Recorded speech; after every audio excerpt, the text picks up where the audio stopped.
नमस्कार। न्यूज़ 24 बिहार झारखंड देख रहे हैं आप। मैं हूँ आपके साथ सबा शाहिद शेख। बिहार में राहुल गांधी की भारत जोड़ो न्याय यात्रा का दूसरा चरण है ये। पहला चरण राहुल गांधी सीमांचल के जिलों में कर चुके हैं। तो अब दूसरे चरण में क्या माहौल रहता है और कांग्रेस को बिहार में इसका कितना फायदा मिलता है, चलिए इन सब के बारे में जानते हैं। इन सब के लिए चर्चा करने के लिए हमारे साथ आज तमाम गेस्ट जुड़ रहे हैं। हमारे साथ जुड़ रहे हैं हमारे वरिष्ठ संवाददाता सौरभ कुमार जी, बीजेपी प्रवक्ता राकेश पोद्दार जी, जेडीयू प्रवक्ता अभिषेक गजेंद्र मुन्ना जी, आरजेडी प्रवक्ता अरुण कुमार जी, कांग्रेस प्रवक्ता गोपाल कृष्ण जी। आप सभी का बहुत बहुत स्वागत है। सबसे पहले मैं हमारे वरिष्ठ संवाददाता सौरभ कुमार जी का रुख करना चाहूंगी। सौरभ जी, राहुल गांधी की भारत जोड़ो न्याय यात्रा का बिहार में ये दूसरा चरण है, माहौल क्या है? जी बिल्कुल, सबसे बड़ी बात है कि पहला जो चरण है वो 29 जनवरी को राहुल गांधी जो हैं वो जी। किशनगंज के रास्ते बिहार में प्रवेश किए थे और उसके ठीक एक दिन पहले यानी 28 जनवरी को बिहार में सत्ता परिवर्तन हुआ था। यानी नीतीश कुमार जो है वो महागठबंधन का साथ छोड़कर वो एनडीए में शामिल हो गए थे और बीजेपी के साथ उन्होंने नई सरकार बनाई थी। तो निश्चित तौर पर जो ये माना जा रहा था कि राहुल की जब रैली होगी जो पूर्णिया में होने वाली थी, जो हुई भी 30 जनवरी को, तो उसमें ये पहले से तय माना जा रहा था कि उसमें नीतीश कुमार भी शामिल होंगे, उसमें तेजस्वी यादव भी शामिल होंगे। लेकिन चूंकि 2 दिन पहले सत्ता परिवर्तन हो गया और उसके बाद ना उस रैली में नीतीश कुमार गए और ना ही तेजस्वी यादव गए, तो निश्चित रूप से ये महागठबंधन के लिए एक बड़ा धक्का था जो कि नीतीश कुमार ने दिया था। और उसके बाद जिस तरीके से आपने देखा कि बिहार की जो राजनीतिक परिस्थितियां थी वह भी बदली। कैसे 12 तारीख को देखा आपने कि किस तरीके से नीतीश कुमार की सरकार ने विश्वास मत हासिल किया, किस तरीके से आरजेडी के जो 3 विधायक थे वो टूटे और जदयू में शामिल हुए। और उसके बाद जो संख्या बल था, विश्वास मत जो है वो करीब 130 जो विधायकों के साथ नीतीश कुमार की सरकार ने विश्वास मत हासिल किया। आज दोबारा राहुल गांधी की जो यात्रा है, भारत जोड़ो न्याय यात्रा जो है, वो औरंगाबाद में प्रवेश की है और कल सासाराम में भी उनकी एक सभा होनी है और उसके बाद वो यूपी में प्रवेश कर जाएंगे। तो निश्चित रूप से कांग्रेस के लिए जरूर ये काफी पॉजिटिव साइन है। और आपने देखा कि जिस तरीके से जो 28 के बाद और 12 फरवरी से पहले आपने देखा कि जो राजनीतिक परिस्थितियां थी बिहार में, उसमें सबसे बड़ी और महत्वपूर्ण बात है कि कांग्रेस ने अपने तमाम विधायकों को एकजुट रखा, जो निश्चित तौर पर एक बड़ी उपलब्धि है। कारण किस तरीके से बीजेपी के विधायकों में नाराजगी जो है वो सामने आई। उनके 3 जो विधायक थे वो मतलब विश्वास मत से कुछ ही मिनट पहले वो बिहार विधानसभा पहुंचे थे। जदयू के विधायकों में नाराजगी जो है वो साफ तौर पर देखी गई। एक विधायक जो दिलीप राय थे वो अंततः विश्वास मत के दौरान भी वो नहीं पहुंचे। लेकिन इन सब के बीच कांग्रेस की एक बड़ी उपलब्धि जरूर मानी जाएगी कि कांग्रेस ने अपने तमाम विधायकों को एकजुट रखा, एक साथ रखा। क्योंकि शुरू से 28 के बाद जो चर्चा थी वो चर्चा सबसे ज्यादा यही थी बिहार में कि कांग्रेस के जो विधायक है वो टूटेंगे। लेकिन कांग्रेस के विधायक नहीं टूटे, कांग्रेस के विधायक एकजुट रहे, एक साथ रहे। निश्चित रूप से ये बड़ी उपलब्धि है। और 29 तारीख को जब राहुल की सभा हुई पूर्णिया में, तो सारे विधायक राहुल गांधी के सामने मौजूद थे। ये एक निश्चित रूप से बड़ी बात है। और आज जब दोबारा राहुल गांधी औरंगाबाद के रास्ते वो बिहार में प्रवेश किए हैं, तो ये कांग्रेस के कार्यकर्ताओं के लिए और नेताओं के लिए निश्चित रूप से एक बड़ी मतलब मोटिवेशन मिलेगा और निश्चित रूप से पार्टी में इससे मजबूती आएगी। बिल्कुल। तो चलिए गोपाल जी से सवाल ले लेते हैं। गोपाल जी, कांग्रेस को इस यात्रा का कितना फायदा मिलेगा बिहार में? म्यूट पे है माइक। मेरी आवाज आ रही है? जी आ रही है। सबसे पहले सौरभ जी और सभा जी को नमस्कार और सभी प्रवक्तागण को मेरा नमस्कार। ये तो मैं क्या कहूंगा, पूरी भारत की जनता कह रही है कि भारत न्याय यात्रा का क्या परिणाम है। आज आप देख लीजिए कि 5 से 6 राज्य कवर हो चुके हैं और 5 से 6 राज्य कवर बाकी है। बीच में बिहार आता है जिसमें दूसरा चरण है, और पूरी मुस्तैदी के साथ एक प्रखंड लेवल का कार्यकर्ता भी जा रहा है भाग लेने के लिए। औरंगाबाद हम लोग भी जा रहे हैं। तो ये तो पूरे भारत में मुखर है, और ये प्रधानमंत्री की नींद हराम करने के लिए काफी है।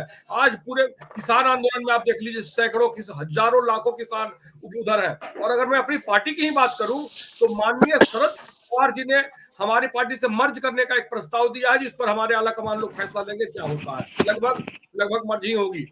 और हमारी पार्टी में शर्मिला जी जो ज्वाइन किए, जो जगन मोहन रेड्डी जी की बहन है, जगन मोहन रेड्डी जी के सांसद कांग्रेस को ज्वाइन किया आंध्र प्रदेश में। तो ये सारी चीजें जो हमारी बता रही है कि कुछ मीडिया जो हमें नहीं कवर कर रही है, लेकिन हमारे नेता पहुंच गए जनता के बीच में। जिनको इंडिया गठबंधन में रहना है रहे, नहीं रहना है नहीं रहे। ये ओपन मैसेज है, नेगोशिएशन नहीं होगा। ये ओपन मैसेज, नेगोशिएशन कांग्रेस नहीं करेगी। ये पक्की बात ले ले।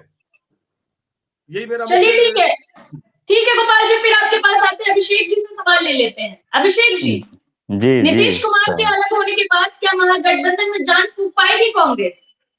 क्या सवाल दोहराइए थोड़ा। कांग्रेस के भारत जोड़ो न्याय यात्रा का कोई फायदा नहीं होगा। बिहार में एनडीए एकदम मजबूती के साथ 40 में 40 हम लोग जीतेंगे। लोकसभा चुनाव है, और जैसा जानते हैं आप कि राहुल गांधी जी, एक तो परिवारवाद का उन पे आरोप लगता रहा है। हमारे नेता भी उनको कर्पूरी जयंती के दिन परिवारवाद का एक उदाहरण बताया। तो कहीं ना कहीं देखिए कि कांग्रेस का जो ये देखते हैं कि परिवारवाद, सोनिया गांधी ही बनेगी, राहुल गांधी ही बनेगा, मतलब क्या उसके अलावा कोई नेता नहीं है क्या? और इस यात्रा से कोई कुछ कहीं नहीं होने जाने वाला है। बिहार का जनता एनडीए गठबंधन, जनता दल यूनाइटेड और भाजपा का जो गठबंधन है उसके साथ कदम से कदम मिला के चल रही है। कोई आए बाहर से आए, उस पर कोई फर्क ज्यादा नहीं पड़ने जा रहा है, क्योंकि जानते हैं कि बिहार का लोग समृद्ध शुरू से रहा है, शिक्षित रहा है। तो सभी चीजों को जान के जो अभी हमारा विकास का एजेंडा है उसके साथ जाएगा। और राहुल गांधी को कोई नोटिस भी लेता है? नहीं लेता है नोटिस। सवाल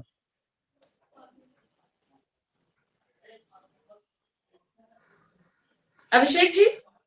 जी जी जी ठीक है, तो राकेश पोद्दार जी से सवाल ले लेते हैं। राकेश पोद्दार जी, क्या इस यात्रा के बाद से बिहार की जनता का मिजाज बदल जाएगा?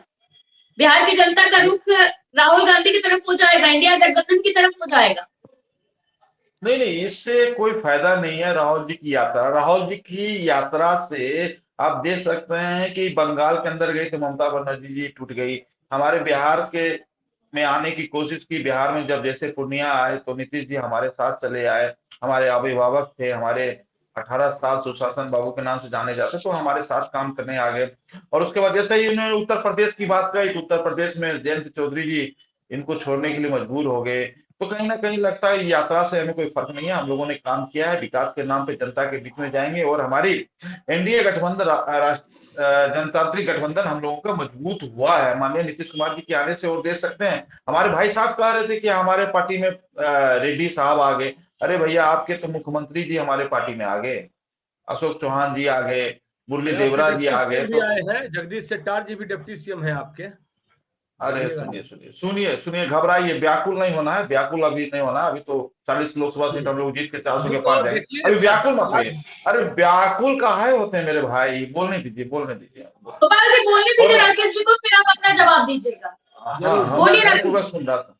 हाँ, तो इनके न्याय यात्रा से हमें कोई फायदा नहीं है। अगर इन्होंने किसान की बात कही तो 13 मुद्दे थे, 10 मुद्दे हम लोगों ने मान लिया, और 1-2 मुद्दे हो रहे हैं, और 1-2 दिन में इसमें सॉर्ट आउट हो जाएगा। माननीय प्रधानमंत्री जिसमें बैठेंगे, इसमें कमेटी भी बन गई, आप चिंता मत कीजिए, सब काम हो रहे हैं। और जिसकी बात आप कर रहे हैं, अरे भैया, उस कमेटी का जो उन्होंने गठन किया था, उस कमेटी में तो आपको ही मिला था 2006 में। काहे नहीं सरकार ने उस काम किया 2014 तक? तो कहीं ना कहीं ये लोग लगते बालाने फुसलाने में लगे हैं। किसानों को जो पुरस्कार है वो किसान नहीं है, कोई और पार्टी के चलिए लोग हैं, सब लगे हुए हैं। और रही विकास की बात, हम लोग विकास के नाम पे जनता के बीच में जाएंगे। चलिए ठीक है। हमारे वरिष्ठ संवाददाता सौरभ जी के पास भी कुछ सवाल है। जी सौरभ जी। जी बिल्कुल, अभिषेक जी अभी बता रहे थे कि कोई फायदा नहीं होगा कांग्रेस की इस यात्रा से और राहुल गांधी के बिहार आने से कोई फायदा नहीं होगा।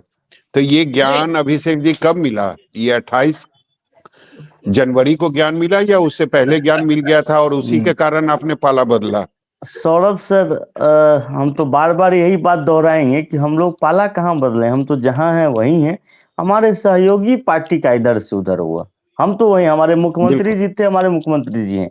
और दूसरी बात रही, आप बोले कि वहां पे लीडरशिप, एक चीज बताइए, अभी अगर इंडिया गठबंधन जिस समय बनी, उसमें कौन सबसे ज्यादा महत्वपूर्ण भूमिका निभाया गठबंधन बनाने में? तीन उसका जो बैठकें हुई, उस बैठकों में भी नीतीश जी तो लीड बना किए के उसको। चले गए ना, नहीं चले बना के गए, आप इसलिए चले चले गए। गए क्योंकि अभी तक देखिए, अब चुनाव सर पे है, अभी तक ना सीट का शेयरिंग हुआ था, ना ही जो है सो देखिए कि लीडरशिप घोषित हुआ था। हम लोग तो चाह रहे थे कि नीतीश जी को लीडरशिप घोषित करे, और वो हो जाते तो अभिषेक हम जी समझते माफ कि कीजिएगा, लेकिन पहले तो अभी आप लोग कह रहे थे कि कोई फर्क नहीं पड़ता, बस हराना है एनडीए को, नीतीश जी बने लीडर या ना बने। अब आप ये कह रहे देखिए, हैं। नहीं नहीं नहीं, मतलब हम बता रहे थे कि अगर नहीं नहीं इतने नहीं, सीनियर लीडर का अगर सम्मान नहीं हुआ, तो समझिए कि क्या मतलब गठबंधन बनाने में, मान लीजिए जो अभिषेक जो जी आपने, सौरभ सर, गठबंधन अभिषेक बनाने जी में सबसे मैं समझ महत्वपूर्ण गया, मैं भूमिका समझ गया, निभाए, मेरी और मेरा सवाल सुन जेपी लीजिए। आंदोलन की अभिषेक देन है, नीतीश अभिषेक जी जी इतने पुराने लीडर अभिषेक रहे जी हैं, अगर अभिषेक जी इनको मान लीजिए कि नहीं देखिए तवज्जो सुन लीजिए मिला। पहले सवाल। अभिषेक जी सवाल सुन लीजिए। आपने बोला कि वहां तो सीट शेयरिंग तक नहीं हुआ था अभी तक। 28 जनवरी को आपने सरकार बना ली, कितने दिन हो गए आज बता दीजिए मुझे? 17 दिन आज हो गए, 17-18 दिन। जी जी जी, अभी तक कैबिनेट का विस्तार नहीं हुआ है। हो जवाब जाएगा, है बहुत आपके जल्द, पास? बहुत बहुत जल्द हो जाएगा सर। देखिए, कोई भी सरकार, तो अभी मंत्रालय एकदम सही रूप से 1 से 2 दिन में, सौरभ सर आप देख लीजिए कि एकदम क्लियर हो जा रहा है, कहीं कोई दो मत नहीं है इसमें। कब होगा? एनडीए में सीट शेयरिंग भी बता दीजिए कब हो जाएगा, ये भी एनडीए बता में, दीजिए नहीं कि नहीं नहीं, पिछली बार। नहीं नहीं, मेरा एनडीए सवाल सुन, मेरा सवाल, जी अभिषेक जी जी मेरा सवाल खत्म नहीं हुआ। जी ये भी सर। बता दीजिए कि एनडीए में सीट शेयरिंग कब होगी, और पिछली बार जो आपको सीट मिला था, 16 सीट मिला था, इस बार मिलेगा क्या? बिल्कुल मिलेगा, 16 नहीं, इस बार 17 मिलने जा रहा है हम लोग। अच्छा, 17 का जी, दावा कर रहे हैं। दावा भी, और मतलब समझिए कि बात क्लियर है एकदम, कहीं कोई दिक्कत नहीं है हम लोग के बाकी लोगों को गठबंधन में। कितना दे रहे हैं? बाकी लोगों को कितना दे रहे हैं? ये मुझे सिर्फ अपनी जानकारी है, बाकी लोगों का काम, ये गठबंधन धर्म निभाता है, गठबंधन के जो सहयोगी पार्टियां रहती हैं वो सब तालमेल बैठा करके, लेकिन मुझे पता है कि हम लोग जनता दल यूनाइटेड 17 सीट पे चुनाव लड़ रही है। सौरभ सर, चलिए राकेश जी, मुहर लगा दीजिए। इस बार 2024 में जनता दल यूनाइटेड जो है वो 17 सीटों पर लोकसभा का चुनाव लड़ेगी। देखिए, 17 पे लड़े या 20 पे लड़े, ये गठबंधन का काम है, शीर्ष नेतृत्व का काम है कि हमारे जो शीर्ष नेतृत्व जो दिल्ली में बैठे हुए हैं, माननीय नीतीश कुमार जी हमारे मुख्यमंत्री हैं, उन्होंने मिल बैठ के बात किए होंगे, ऐसा नहीं है, पहले ही बात हो चुकी होगी, और उसके बाद तभी हम लोग के गठबंधन में हमारे मुख्यमंत्री जी के नेतृत्व में हम बिहार को आगे ले जाना चाहते हैं, देश को आगे ले जाना चाहते हैं। मोदी जी की गारंटी के काम के साथ हमारे नीतीश कुमार जी की भी मोहर लगी हुई है, जिन्होंने सुशासन बाबू के नाम से जाने जाते। तो और मैं गजेंद्र जी के साथ कितनी बार डिबेट में बैठा, मैंने कहा था कि मेरे अभिभावक, मैं उनकी स्वास्थ्य की चिंता करता हूं, और मैं उनके साथ काम किया हूं, और रेल मंत्री बनाने का काम किया। आज गजेंद्र जी आप सामने बैठे हुए हैं, मैं तो शुरू से ही कहते रहे, जब महागठबंधन में तब से ही हम कहते रहे, जो हमारे अभिभावक हैं, हम लोग ने G20 पे उनके साथ नेतृत्व में काम किया, G20 में मिलाने का काम किया। तो हमारे अभिभावक, उनकी चिंता कोई दूसरी पार्टी ना करें, उनके नेतृत्व में बिहार में काम होगा, और बिहार भी आगे बढ़ेगा, और 40 के 40 सीट माननीय सम्राट चौधरी जी के नेतृत्व में, माननीय नीतीश कुमार जी के नेतृत्व में आगे बढ़ेगा, जीत के झोली में डालने का काम हम लोग करेंगे माननीय प्रधानमंत्री जी की। तो नीतीश कुमार लोकसभा चुनाव 2024 के पहले आप लोगों के लिए क्या थे? जरूरत थे या मजबूरी थे? नहीं, देखिए, मैंने सौरभ जी कितनी बार कहा कि वो हमारे अभिभावक हैं। देखिए, जब एक महागठबंधन में नहीं, तो राकेश जी, पिछले 17 महीनों में आपके नेताओं का बयान हमने सुना था। मुझे पता है कितने बड़े अभिभावक थे नीतीश कुमार, आपको भी याद होगा। आपके प्रदेश अध्यक्ष ने नीतीश कुमार के खिलाफ क्या क्या बयान दिया था, ये आपको भी याद होगा, मुझे भी याद है। तो कितने बड़े अभिभावक थे नीतीश कुमार आप लोगों के लिए, बीजेपी के लिए, ये मुझे पता है। 17 महीनों में पूरा देश देखा है, पूरा बिहार देखा है। देखिए सौरभ जी, आपने सही सवाल पूछा। आज गजेंद्र जी बैठे हुए हैं हमारे सामने। गजेंद्र जी छाती पे हाथ रख के बोले कि 17 महीने में क्या हम लोगों ने इनको समर्थन देने का, तब भी बाहर से बोलते रहे कि हमारे अभिभावक हैं। और हम कहते रहे, चाहे जाति जनगणना पे हो, चाहे आरक्षण के मुद्दे पे हो, किसी मुद्दे पे सदन से लेके सदन में भी समर्थन देने का काम किया, दोनों सदन में। रही बात आपने, हम लोगों ने काफी हर बार कहा था, क्योंकि वो तो मजबूरी बन गई थी राकेश जी, जाति आधारित गणना पर समर्थन करना तो मजबूरी बन गई थी। आप लोगों ने इनकार कर दिया था, प्रधानमंत्री ने मना कर दिया था। उन्होंने कहा था कि हम नहीं करवा सकते, आपको अपना देख लीजिए, आपको राज्य में कराना है तो करवा सकते हैं। उन्होंने मना कर दिया था पूरे देश में कराने से। देखिए सौरभ जी, माननीय मुख्यमंत्री जी ने बिहार के अंदर तो जाति जनगणना की, तो हम लोगों ने सदन में, क्या हमारे सदन के नेता नहीं बोले? दोनों सदनों में हम लोगों ने समर्थन देने के, आज से नहीं, शुरू से जब कर्पूरी ठाकुर जी की जनगणना थी, आरक्षण की बात थी, तो वहां भी हम समर्थन देने का काम किया। बीपी सिंह जी की सरकार थी तो 89 हमारे सांसद थे, उस समय भी हम लोगों ने समर्थन देने का काम किया। जहां भी देश की जरूरत होगी, प्रदेश की जरूरत होगी, वहां तो करवा दीजिए ना राकेश जी। जाति आधारित गणना आपको लगता है इतना ही ज्यादा जरूरत है तो पूरे देश में करवा दीजिए, वही तो मांग राहुल गांधी कर रहे हैं।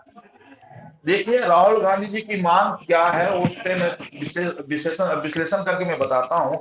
जाति जनगणना पे तो हमारे देश के प्रधानमंत्री ने कहा कि 4 ही जाति है देश के अंदर, गरीब है, किसान है, युवा, फिर आ गए ना, फिर आ गए। हम उसी पे आ गए। सुनिए सौरभ जी, मैं आ रहा हूँ, वहीं पे आ रहा हूँ। मेरे देश के प्रधानमंत्री ने कहा दिया। और दूसरी बात, राहुल गांधी जी जिस यात्रा से शुरुआत की है, तो कांग्रेस के नेता हैं, उनसे पूछिए कि इस यात्रा का उद्देश्य क्या है। उद्देश्य हमें बता दें। उद्देश्य तो बता नहीं सकते, सिर्फ कहते हैं कि हमारा मोहब्बत की दुकान है। अरे मोहब्बत की दुकान है तो सनातन पे, भगवान राम के यहाँ जाने की क्यों नहीं जरूरत इनको पड़ी?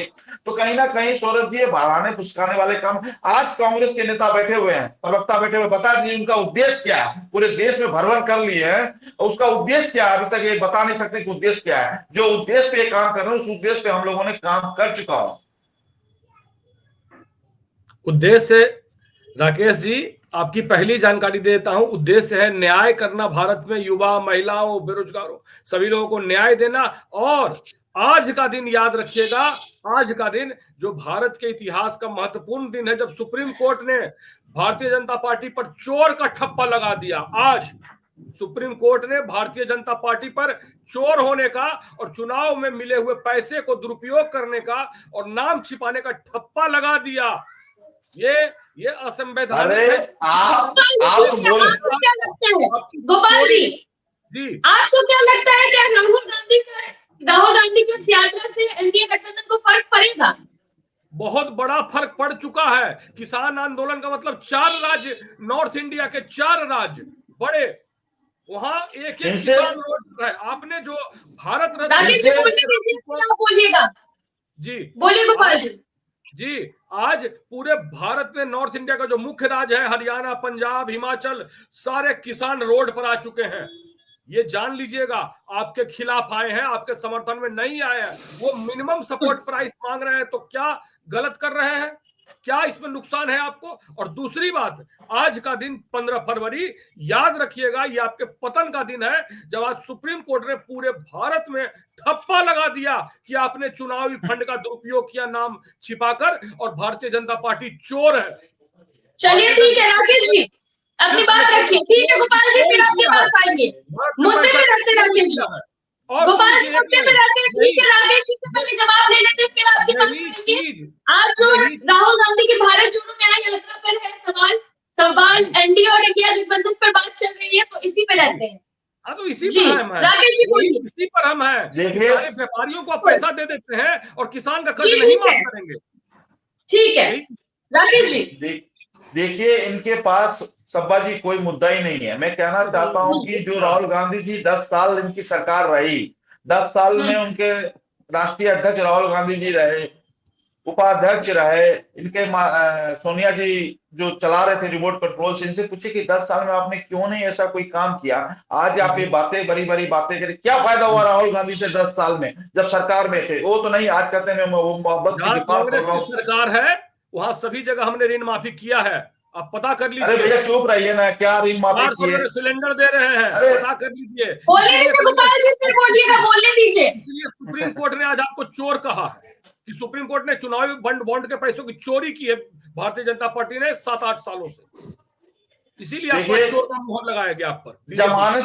जमानत पे राहुल गांधी सोनिया जी चल रहे हैं और क्या प्रियंका जी चल रहे हैं, और हमें कहते हैं चोर है। भैया जमानत पे तो आप चल रहे हैं, जमानत पे आप चल रहे, 3,000 करोड़ का घोटाला कर लिया है, जमानत पे आप चल रहे हैं, अखबार आपने बेच दिया देश का, देश की संपत्ति बेच दी, और आज आप हमें सिखा रहे हैं इस बात को। अरे भैया अपने गिरबान में झांक कर देखिए, कांग्रेस देखे अपने गिरबान में झांक के। अरे भैया आपसे मैं पूछता हूँ, देश क्या बिका? आप बताइए ना, खाली बहाने वाला फुसलाने वाली बात नहीं, देश में क्या बिका? फंड का चोरी किया है।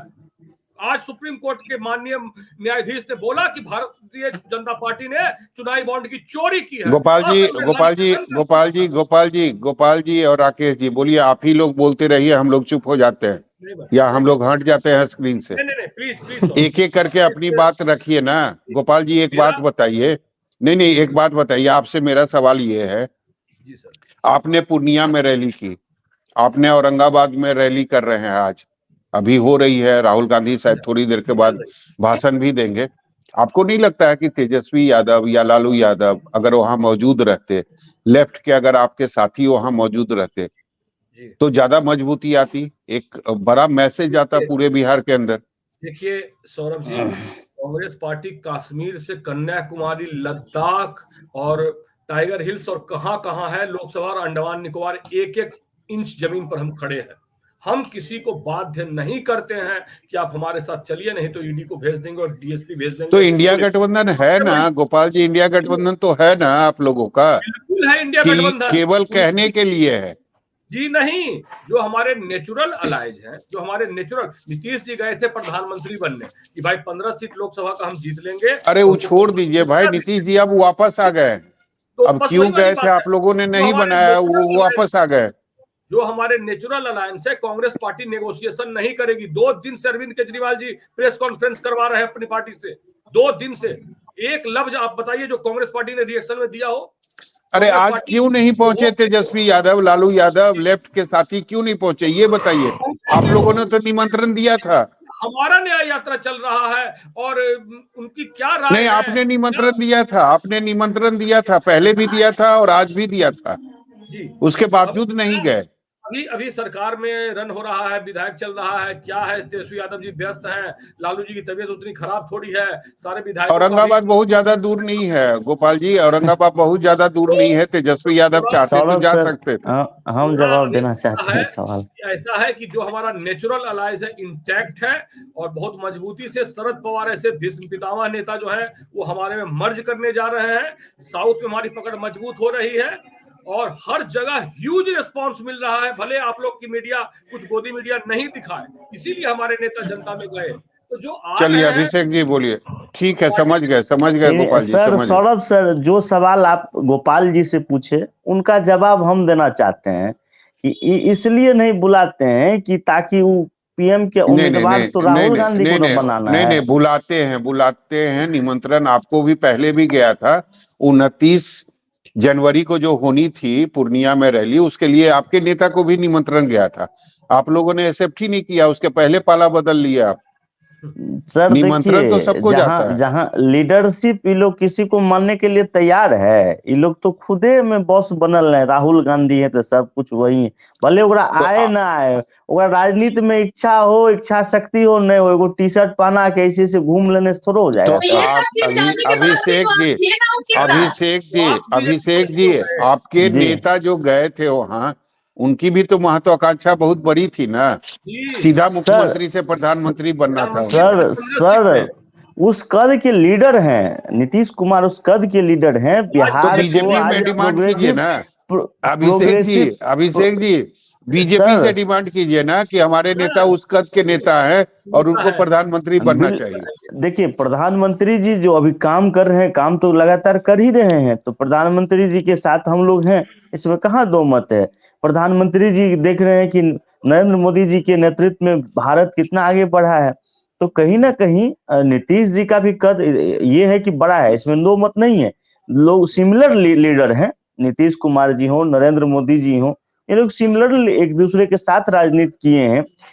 कहाँ राहुल तो गांधी हैं? आपकी तो पार्टी देखिए राहुल गांधी का अभिषेक जी, तुलना हो सकता है क्या? कभी कभी तुलना नहीं हो सकता है। इनको राजनीति का कुछ ज्ञान ही नहीं है। आ गए अपना घूम लिए, उससे क्या हो जाएगा? घूम लेने से कुछ हो जाएगा? वोट मिलेगा इसको? राजद का बी टीम बन के रह जाइएगा। अभी ये टीम है, राजद की बी टीम है, गोपाल जी राजद की बी टीम है। कांग्रेस बिहार में है कोई पूछने वाला कांग्रेस को? आप है बीजेपी के यहाँ 15 सीट पर आप गए थे एक ट्राई मारने के लिए और बीजेपी को डांट के बैठाए बिहार में कि चुप से बैठे रहो, हम प्रधानमंत्री बनने जा रहे हैं, बन गए तो देखिए हम लोग का गठबंधन आज से नहीं, लंबे समय से हम लोग वहां पे कंफर्टेबल रहे हैं। यहाँ पे आने के साथ ही अपराध बढ़ जा रहा था। देखिए कि नहीं देखिए अभिषेक जी गृह मंत्रालय तो आपके पास था ना, आपके नेता के पास था। सौरभ सर गृह मंत्रालय था, लेकिन मोनोपोली 2005 से पहले का मोनोपोली क्या था? राजद का सरकार है, 5 बजे के बाद निकल पाते थे लोग? नहीं निकल पाते थे। वही रटा रटाया जवाब है अभिषेक जी, वही रटा रटाया जवाब कुछ रटा रटाया नहीं है सर। अगर आप आरजेडी के साथ थे, अगर लॉ एंड ऑर्डर बिगड़ रहा था, खराब हो रहा था, कानून व्यवस्था बिगड़ रही थी, तो जिम्मेदारी तो आपकी थी ना। मुख्यमंत्री आप मान लीजिए हम सब कुछ मानते हैं, बिल्कुल, तब ना दुरुस्त था। कहाँ होने दिए? जो मनसा था, कमजोरी मनसा था उन्होंने कहाँ दिए? लेकिन जैसे ही दिए देखे संभल गए हम लोग। खरीद फरोख्त इनके मंत्री लोग शुरू कर दिए थे, पैसा के नाम लेते थे, नौकरी देते थे। तो कहीं ना कहीं हम लोग को आप ले आए ना, तोड़ के तो आप ले आए आरजेडी से 3 विधायक। सबसे गई गुजरी हालत में बिहार में बीजेपी है सौरभ जी, ये हालत बना दिया कि 44 सीट वाले सीएम एक मिनट गोपाल जी, 1 मिनट। अभिषेक जी तोड़ के तो आप ले आए आरजेडी के 3 विधायक। वो अपना स्वेच्छा से आए हैं, हम काहे तोड़ेंगे भाई? भर दिन उन्हीं के साथ, उन्हीं के रूम पे चेतन आनंद जी थे। अभिषेक जी आने किन्हीं को रोक है कोई? हम हमारे पार्टी में आने के लिए किन्हीं को रोक है? अभिषेक जी आपके पसीने छूट गए विश्वास मत हासिल करने में। हमने देखा, पसीना नहीं, हम उस समय मौजूद थे, हम मौजूद थे अभिषेक जी। कैसे आपके बड़े बड़े नेताओं का पसीना छूट रहा था, कैसे एक एक विधायक को पकड़ के ला रहे थे, हमने देखा है, सारी तस्वीर देखी है। ये पसीना सिर्फ आप ही को दिखा, हम लोग तो विधानसभा लाइव पे लगातार देख रहे हैं। कहीं कोई हम लोग का तो क्लियर था, कि हम लोग स्पष्ट बहुमत के साथ एकदम जो है सो सरकार बना रहे, कहीं कोई दो मत ही नहीं था। भारती पर पुलिस केस तो क्यों क्यों अपने विधायकों पर आपने प्रेशर बनाया? मुद्दा से आज हमको लग रहा है कि मुद्दा हमको राहुल गांधी पे बोलना था। इधर क्या सौरभ सर मुद्दा से भटक रहे हैं हम लोग क्या?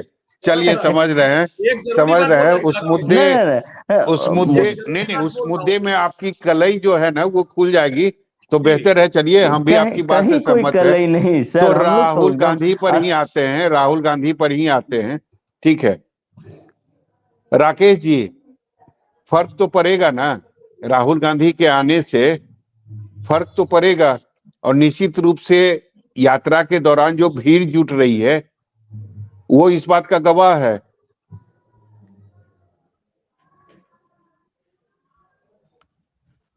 राकेश जी आवाज नहीं आ रही आपकी। राकेश जी आपकी आवाज नहीं आ रही।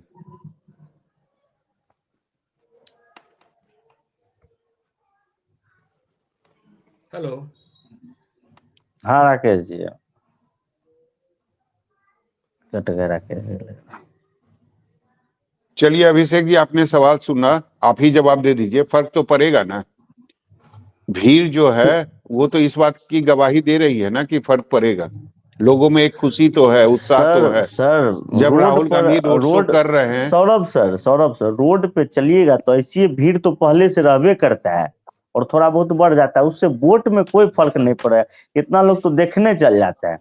तो वोट पे कोई फर्क नहीं पड़ेगा, हम लोग को ज्यादा वोट आएगा, हम लोग जीत रहे हैं। लोकसभा में मोदी जी के नेतृत्व में बिहार जो है सो, बिहार को देखिए कि हम लोग लगातार बिहार को आगे बढ़ाएंगे और मोदी जी के नेतृत्व में भारत आगे बढ़ेगा।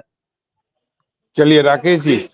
जी, रही बात सौरभ जी, हम लोग ना राहुल गांधी की बात नहीं करते। हम लोगों ने चुनाव के मूड में आज से नहीं, 18 महीने पहले से ही आ गए हैं और आज भी हमारे प्रदेश कार्यालय में लोकसभा चुनाव की तैयारी शुरू हो गई है और हम लोग चुनाव के मूड में, एकदम चुनाव लड़ने की मूड में पूरी तैयारी, कहाँ जाना है, किसको कहाँ बैठाना है, उसकी तैयारी कर रहे हैं। ये घूमते रहे, घुमाते रहे, सीट की बंटवारा ना हो। हम लोगों का सब चुनाव के दौरान क्या क्या देश में मुद्दे हैं, उस मुद्दे को नया मेरा मैनिफेस्टो भी तैयार होने वाला है, गठबंधन का मैनिफेस्टो तैयार होने वाला है। हम जनता के बीच में जाने के लिए तैयारी शुरू कर दी है। तो राहुल गांधी से हम लोगों का कोई फर्क नहीं है। हम लोगों ने जो विकास काम किए हैं 10 सालों में या 5 सालों में, जो विकास के मुद्दे हैं, उस विकास के मुद्दे को लेकर हम लोग जाएंगे। और बिहार के मुख्यमंत्री जी हैं, 5 सालों में 7 निश्चय पे क्या काम किए हैं, क्या विकास हुए, उस विकास को लेकर माननीय मुख्यमंत्री जी के नेतृत्व में बिहार में भी हम लोग आगे बढ़ने का काम कर रहे हैं। इसकी चिंता हम लोग कहीं नहीं कर रहे हैं और हमारे माथे पे आज तक ना पसीना आया ना पसीना आएगा और जनता के बीच में जाएंगे, अपनी बातों को रखेंगे कि हम लोगों ने क्या काम किया है।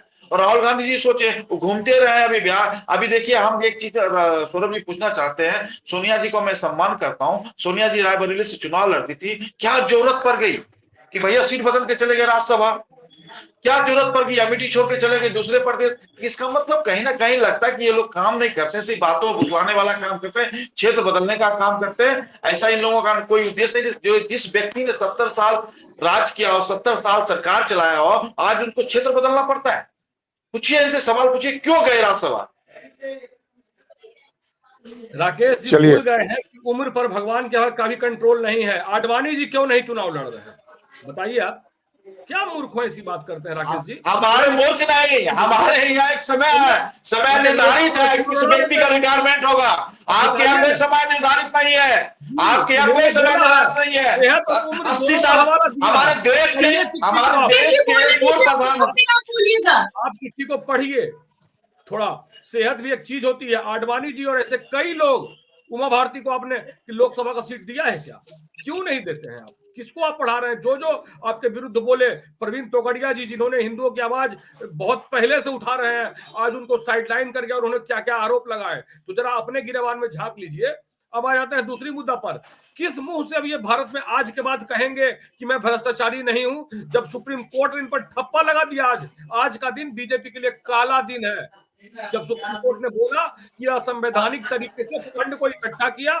और दूसरी बात सौरभ जी, पीएम केयर का भी हिसाब होगा। पीएम केयर फंड में जो 10,000 करोड़ के आसपास आया गया है, उसकी भी ऑडिटिंग अब होने वाली है। अब घबराइए नहीं। कानून को थोड़ा आने में वक्त लगता है, लेकिन वो अपने रूप में जरूर आता है संविधान की रक्षा करने के लिए। आज जो काम हुआ है, आज इन लोग का चेहरा देख लीजिए। और मैं एक लाइन अपने मित्र अभिषेक जी के बारे में कहना चाहूंगा कि उन्होंने सपने में भी नहीं उम्मीद किया था कि माननीय नीतीश कुमार जी बदल लेंगे। आज उनका चेहरा उदास है और पुराने डिबेट आप उठाकर देख लीजिए, उनके चेहरे पर स्माइलिंग रहता था। आज उनके चेहरे पर हम सिर्फ एक लाइन नीतीश जी के लिए कहेंगे कि उन्होंने जाते जाते अपने राजनीति के अंत में अपनी छवि को धूमिल किया है, जो उस पार्टी के साथ गए जिसने बिहार को एक रोजगार नहीं दिया। हमारी लड़ाई बीजेपी से है, बिहार को एक रोजगार नहीं। 30 तारीख की बात है, पटना में ही लाखों लड़कों ने रेलवे का आंदोलन किया है, लाखों लड़कों ने रेलवे का आंदोलन किया, उस पर लाठीचार्ज बर्बरतापूर्वक किया गया। और उद्योगपतियों का आप करोड़ों माफ करते हैं। तो ये सब चुनावी बैंड में क्लियर हो जाएगा। पिछले 6 साल का चुनावी बॉन्ड मांगा है सुप्रीम कोर्ट ने एसबीआई से, पिछले 6 साल का, आफ्टर 19 तो 18, आफ्टर 18। तो अब इनका घड़ा भर रहा है। पूरे बॉर्डर पर किसान आंदोलन खड़े हैं। आज आप देखिए दुर्भाग्य इस देश का कि दूसरे मुस्लिम कंट्री में जाके मुस्लिम राष्ट्रपति से गला मिलते हैं और यहाँ के गरीब मुसलमानों पर लाठी और बर्बरता करते हैं। ये इतने अयोग्य प्रधानमंत्री हैं कि जिनके लिए पूरे किसान को एमएसपी से नफरत है। क्यों भाई? बिग बाजार आपके व्यापारी का है, इसलिए। अरे भैया, एमएसपी का मतलब बता दो ना, एमएसपी का मतलब बता दो। देश का बजट कहाँ जाएगा पता है आपको? कहाँ ने लागू कर दिए? कहाँ ने लागू किए आपको? अरे कहाँ ने लागू किए? 2006 में रिपोर्ट आया था, लागू कहाँ ने कर दिए? बातें बड़ी बड़ी करते हैं। पंजाब हरियाणा किसान आधारित राज्य है। दूसरे का आरोप लगाने से पहले अपने आप देखें। उनको पैसा मिलना चाहिए। पंजाब और हरियाणा किसान पर निर्भर है वो पूरा राज्य, दोनों। आप लोग उलट के उसको बिजनेस बहुत बड़ा इंफ्रास्ट्रक्चर नहीं है। वो किसान आधारित राज्य है, उनकी मुख्य आमदनी किसान का जरिया है। आपने बिग बाजार को फायदा पहुंचाने के लिए एमएसपी आप सेट नहीं कर रहे हैं, करोड़ों किसान रोड पर आया हुआ है। क्या है ये बर्बरता करना अपने किसानों के साथ? आज चंडीगढ़ में इन्होंने सरेआम बैलेट की चोरी की, वोटों की चोरी की। इस पर भी होगा, घबराइए नहीं। अब 24 में विदाई लगभग तय मानिए, ये मेरा आप जवान ले लीजिए बस। चलिए राकेश जी, इनका ऐसा जवान है, इनका ऐसा पैर है कि जो इनके साथी होते हैं वही पर इनको छोड़ के भाग जाते हैं। ममता बनर्जी छोड़ के, अरे भाई सुन ले, अरे सुनो, नहीं गए हैं। अरे सुनो मेरे भाई, सुनो, बोलिए दीजिए उनको, बोलिए राकेश जी बोलिए। आपको इनके नहीं है ममता बनर्जी से ना, आप क्यों खुश हो रहे हैं? गोपाल जी आपको सुना गया ना, गोपाल जी आपको अभी सुना गया ना, दूसरों को भी मौका दीजिए। बोलिए राकेश जी। देखिए सब्बाज जी, सौरभ जी, ये जो बोलते हैं बड़ी बड़ी बातें बोल रहे हैं, तो 2006 में किसान का आया था ना, उनको जिनको भारत रत्न देने का काम हम लोगों ने किया। उन्होंने एक रिपोर्ट पेश किया कि एमएसपी रेट निर्धारित किया जाए। आज एमएसपी रेट निर्धारित होता है। 13 मुद्दे थे किसानों का। हम किसान पे बोलना नहीं चाहते, लेकिन इन्होंने कहा 13 मुद्दे थे हमारे। अरे बोल लीजिए यार, कहा है ऐसे चिल्लाते हैं, व्याकुल का है, सुन लीजिए। और हमारे पीयूष गोयल जी, अर्जुन मुंडा जी, अनुराग ठाकुर जी ने किसानों से मुलाकात चंडीगढ़ के अंदर की। बैठक हुई, बैठक में 10 मुद्दे मान लिए गए। 3 मुद्दे उन्होंने कहा कि जो मुद्दे हैं आपके उस पर हम काम करेंगे, और उन्होंने बैठक से उठ के चल जाने का काम किया। और मैं एक बात बताना चाहता हूं, तो एमएसपी रेट अगर आज लागू होता है तो देश का जितना बजट है तो 50% किसानों को जाएगा। तो उसमें कहीं ना कहीं अभी माननीय प्रधानमंत्री जी अभी इस पे सोच बना रहे हैं, कमेटी बैठ रही है, विश्लेषक बैठ रहे हैं, किसान के विश्लेषक बैठ रहे हैं। इसकी कमेटी में निर्धारित किया जाएगा कि एमएसपी रेट अगर दिया जाए, और मैं कह रहा गन्ना पे तो है एमएसपी रेट, 10% एमएसपी रेट पे अभी काम हो रहा है और चल रहा है, और एमएसपी रेट दिया जा रहा है। गन्ना पे दिया जा रहा है, गेहूं दाल पे दिया गया है। अभी हम करें, हम लोगों ने भारत आटा लाया, भारत चावल लाया, भारत क्या कहते हैं प्याज लाया, तो उस पर रेट फिक्स कर दिया गया। 27 रुपए किलो आटा हम लोग बेच रहे हैं, चावल 29 रुपए बेच रहे हैं, और 60 रुपए दाल बेच रहे हैं। तो हम लोगों ने काम किया है। अगर इनको ज्ञान नहीं है तो हम इस बात से तो नहीं कर सकते कि इनको मैं पढ़ाने जाऊं। 70 रुपए दाल है, आप पता कर लीजिए। अरे भैया 60 रुपए दाल मिल रहा है, 60 रुपए दाल मिल रहा है। कौन सा दाल 60 रुपए? अरे आप मुर्गा खाओगे तो मुर्गा का रेट मैं थोड़ी बताऊंगा। मटन खाओगे तो कहोगे 7 रुपए मटन मिला, 50 रुपए कर दो। 160 रुपए। अरे मेरे भाई सुन लो भाई, अरे आप तुम कहो कि बिग बाजार किसका है? राकेश जी, बिग बाजार किसका है बताइए ना आप जरा। बिग बाजार भारतीय जनता पार्टी का है, उसमें लिखा हो भारतीय जनता पार्टी। क्या अरे क्या आपसे हम आज सौरभ जी चैलेंज करते हैं, इनसे पूछिए कि हम लोगों ने गोपाल जी, गोपाल जी, गोपाल जी, गोपाल जी, गोपाल जी, गोपाल जी, गोपाल जी, चलिए अब समय की कमी है। अब आप लोग ये बता दीजिए, राकेश जी 2-3 सवाल का जवाब दे दीजिए। पहला कि एनडीए में अब क्या परेशानी है? अब तो सीट शेयरिंग हो जानी चाहिए मुझे लगता है, और जल्दी ही हो जानी चाहिए। देखिए सौरभ जी, कोई परेशानी नहीं है। हम लोगों से इधर से कोई भी हमारा नेता, चाहे भारतीय जनता पार्टी को, चाहे जनता दल यूनाइटेड को, जितने भी हमारे साथी, किसी ने किसी का बयान आया कि हम लोग सीट शेयरिंग पे ऐसे हैं। हम लोगों के मिल बांट के बात की तैयारी होगी। हम लोगों ने लोकसभा चुनाव लड़ने की तैयारी कर दी। चाहे जनता दल यूनाइटेड के लोग हैं, वो लोग भी क्षेत्र में जाना शुरू कर दिया। भारतीय जनता पार्टी भी आज से हम आप लोगों के कार्यकर्ताओं ने, हमारे भिखू भाई लसानिया, सम्राट चौधरी जी बैठ के सभी कार्यकर्ताओं को जिले में जाने के लिए भेज दिया गया, ब्लॉक मंडल में जाने के लिए भेज दिया गया। हम लोग अपने कार्यों में लग चुके हैं, और हमारा एजेंडा यही है कि हम लोगों ने जो 10 सालों में काम किया, 5 सालों में जो काम किया, उस एजेंडे को आगे ले जाएंगे। और नया मैनिफेस्टो हमारी तैयार हो चुकी है। नए मैनिफेस्टो के साथ जनता के बीच में जाएंगे, नए मुद्दे होंगे, उस पर हम लोगों को कहेंगे कि इस पे हम लोग काम करना चाहते हैं, आपका हमको वोट चाहिए। 5 साल हम जो वादे करके गए हैं आपसे, हम उस वादे पे खरे उतरे हैं। अब वो जनता का निर्णय है आने वाला समय में, तो जनता हमें वोट करेगी। 140 करोड़ जनता का आशीर्वाद है, और कांग्रेस व्याकुल ना होइए, आपका आशीर्वाद हमें जरूरत नहीं है। और आपका जो जोशी है, आपका जो ज्ञान है, वो अपने घर में ही रखिए, और राहुल जी को सेवा करते रहिए। 10 साल में राहुल गांधी सरकार में थे, इनसे एक भी उपलब्धि राहुल गांधी का बता दीजिए। राष्ट्रीय अध्यक्ष रहे, राष्ट्रीय उपाध्यक्ष रहे, जिनकी मां सोनिया गांधी जी है।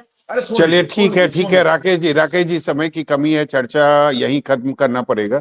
तो सभा आपने देखा है, सबसे बड़ी बात है कि निश्चित रूप से फायदा तो जरूर होगा, और सबसे बड़ी बात है जो कांग्रेस के कार्यकर्ता हैं उनमें एक नई जान आएगी। वो अपने नेता को सामने देखेंगे, और निश्चित रूप से सभी जो पार्टी है उनके कार्यकर्ता चाहते हैं कि समय समय पर उनके नेता जो हैं उनके बीच आए। और ये सासाराम का जो क्षेत्र है ये कांग्रेसियों का गढ़ माना जाता है। सर तो निश्चित रूप से किशनगंज था, इस बार वो भी हार जाएंगे लोग। अगर वहां पर आज राहुल गांधी की सभा हो रही है, आज औरंगाबाद में हो रही है, फिर कल वो सासाराम में रोड शो करते हुए सभा भी करेंगे और उसके बाद यूपी में प्रवेश कर जाएंगे। निश्चित रूप से जो कांग्रेस के कार्यकर्ता हैं उनमें एक नई जान जो है वो जरूर आ जाएगी। बहुत बहुत शुक्रिया सभी का हमारे साथ जुड़ने के लिए। बहुत बहुत धन्यवाद।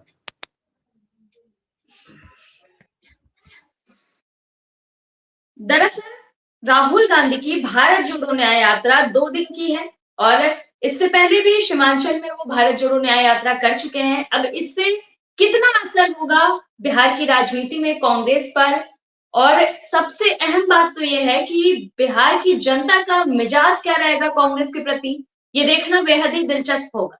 तो फिलहाल के लिए इतना ही। देखते रहिए News 24 बिहार झारखंड।